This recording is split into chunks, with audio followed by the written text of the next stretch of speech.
Greetings, welcome to my YouTube channel. I use this channel to talk about so many of the different things that have inspired and influenced me through the years, that I have had so much satisfaction from encountering in the first place and then revisiting, digesting through the years. I guess I call them my inspirations.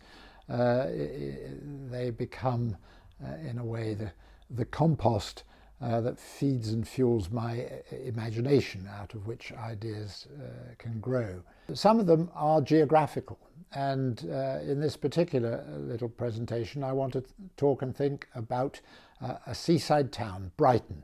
The town of Brighton in Sussex, 50 miles or so south of London, where I was brought up and spent the first 20 years of my life. I have an attachment to my hometown that is, I guess it becomes an integral part of me. And I feel very lucky to have had Brighton as my hometown. Why? At one level, architecturally, but then architecture is related to history.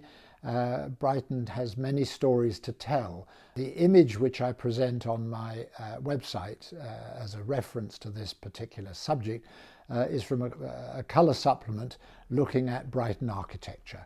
And of course this double-page spread is dominated by Brighton's most extraordinary building, which has got to be one of the most eccentric buildings in the world, the Royal Pavilion, conceived by the architect John Nash for the Prince Regent in the early 19th century.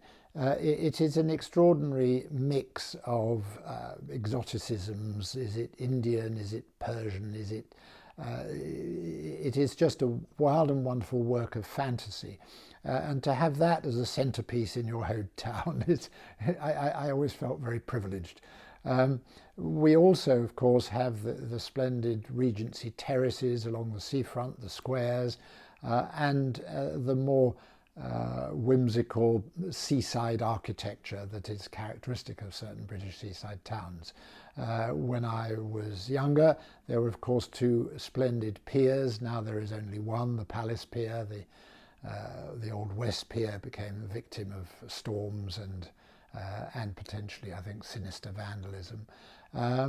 But Brighton has a lot of character, and the eccentricity of the town, I think, is very much defined by its architecture.